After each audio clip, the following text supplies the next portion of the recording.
Assalamualaikum warahmatullahi wabarakatuh. My name is Q Apriliansyah, NPM 244111044.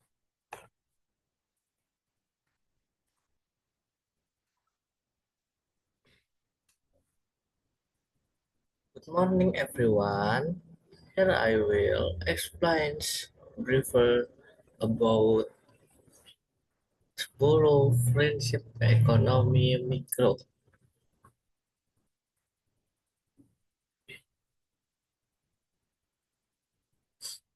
Oke, di sini saya akan menjelaskan tentang pengertian ilmu ekonomi mikro. Tujuan ekonomi mikro terdapat beberapa tujuan, di antaranya ada membuat analisis pada mekanisme pasar yang akan membentuk harga relatif terbatas terhadap produk, barang maupun jasa. Menganalisis kegagalan di pasar di saat memproduksi hasil yang efisien, serta menjelaskan kondisi teoretis yang diperlukan dalam pasar dengan persaingan sempurna. Ruang lingkup ekonomi mikro. Ruang lingkup ekonomi merupakan konsumen dan produsen. Pada dunia ekonomi, produsen dan konsumen merupakan individu pada setiap rumah tangga, masyarakat, organisasi, dan juga perusahaan. Berikut ruang lingkup ekonomi mikro. Ada interaksi di pasar, barang, pasar sebagai pertemuan atau hubungan antara permintaan dan penawaran. Pasar juga tempat antara penjual dan pembeli bertemu untuk melakukan transaksi jual beli.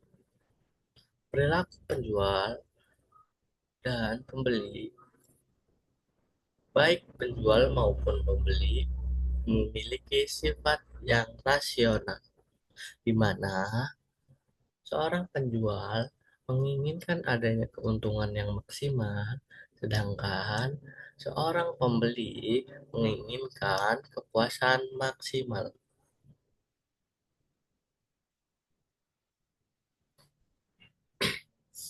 Berikut 10 prinsip ekonomi mikro berdasarkan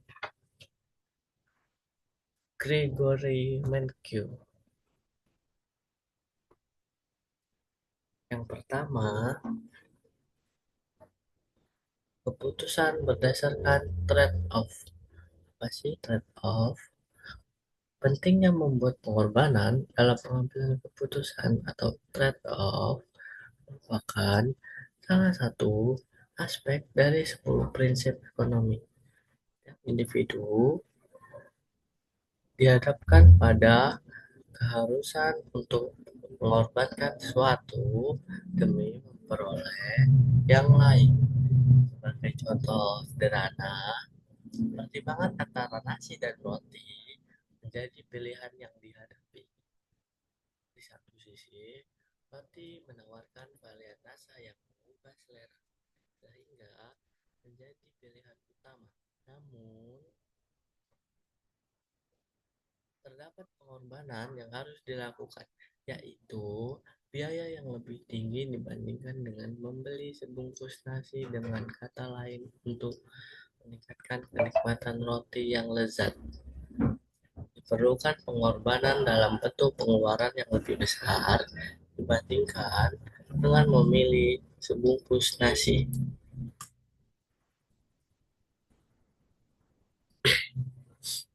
Yang kedua ada opportunity cost. Konsep biaya peluang merujuk pada kerugian yang bersedia diterima ketika memilih opsi B dengan mengorbankan opsi A. Sebagai contohnya, saya dihadapkan pada relatif untuk bergabung dengan perusahaan elektronik dengan gaji sebesar 4 juta atau perusahaan dengan gaji sebesar 5 juta. Jika saya memutuskan untuk bekerja di perusahaan elektronik, maka biaya peluang yang harus diterima adalah sebesar 1 juta. Yang ketiga, ada marginality, berpikir rasional untuk mendapatkan keuntungan. Seiring dengan prinsip ekonomi, pada dasarnya setiap individu melakukan pertimbangan secara rasional untuk mencapai jumlah keuntungannya. Umumnya, seorang akan melakukan penyesuaian kecil pada aktivitas mereka guna memperoleh keuntungan yang maksimal.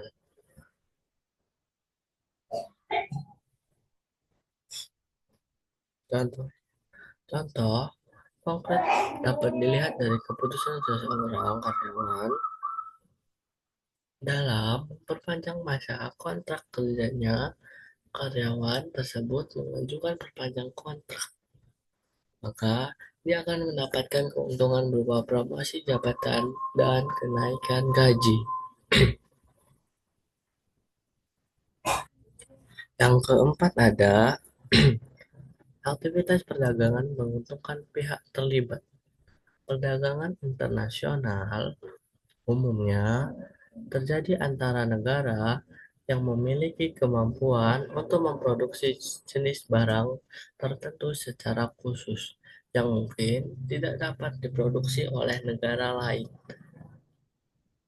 Contohnya, Saudi Arabia dan Indonesia adalah konkret dari hubungan perdagangan yang saling menguntungkan.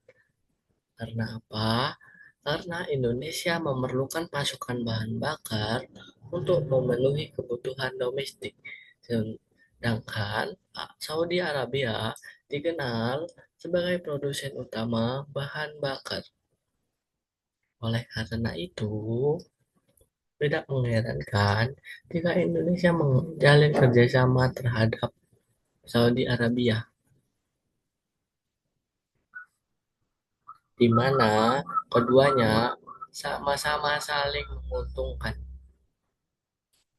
Yang kelima ada respon terhadap insentif. Umumnya, perilaku individu dapat dipengaruhi oleh berbagai variabel lingkungan, termasuk manfaat ekonomi dan perubahan biaya ekonomi. Hal ini terlihat dari respon masyarakat terhadap keputusan pemerintah untuk mengurangi subsidi BBM. Keputusan tersebut menyebabkan kenaikan harga BBM bagi masyarakat karena pengurangan subsidi sehingga banyak yang memutuskan untuk mengurangi penggunaan kendaraan pribadi sebagai respon terhadap perubahan tersebut. Yang keenam, peran pemerintah dalam proses produksi.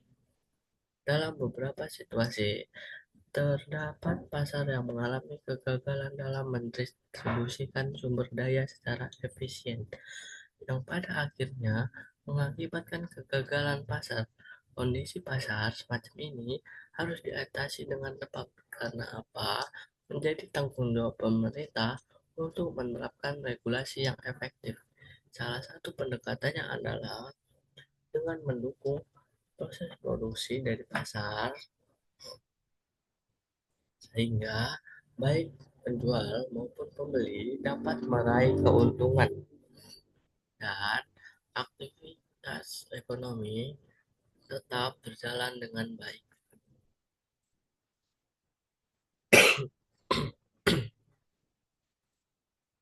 Yang ketujuh ada pasar sebagai pusat ekonomi. Pasar merupakan tempat di mana komunikasi antara konsumen dan produsen terjadi. Di setiap pasar terdapat kegiatan tawar-menawar mengenai nilai barang yang pada akhirnya berdampak positif pada perekonomian suatu negara. Sebagai contoh sederhana,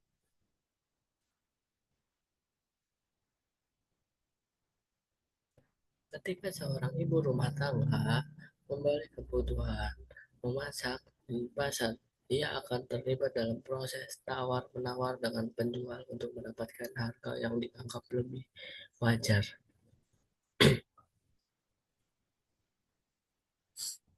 Yang selanjutnya, yang kedelapan ada standar hidup negara bergantung pada produksi. Kemudian, 10 prinsip ekonomi juga menggarisbawahi bahwa standar hidup masyarakat di suatu negara sangat terkait dengan kapasitas produksi. Dengan kata lain, standar hidup masyarakat di negara tersebut dapat dianggap tinggi ketika barang diproduksi dalam jumlah yang besar. Sebagai contoh, Jepang telah berhasil mencapai status sebagai salah satu negara yang maju meskipun luas wilayah dan jumlah penduduk yang lebih kecil dibandingkan dengan Indonesia.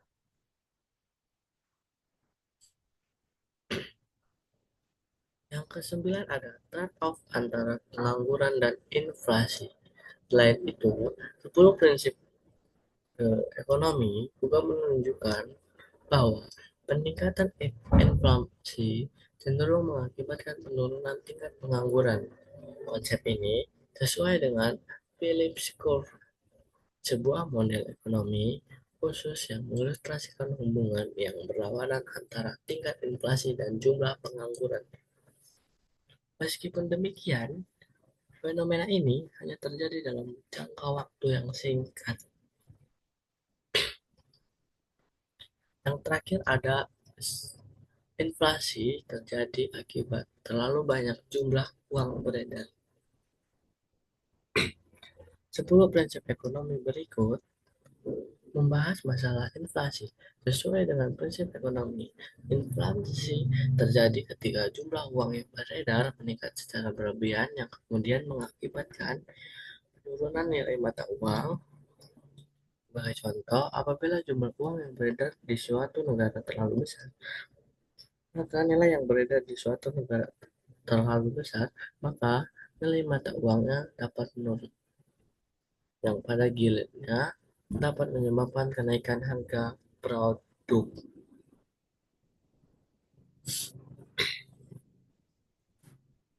Okay, see you next video.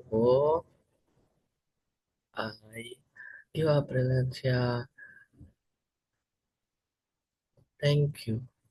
Wassalamualaikum warahmatullahi wabarakatuh.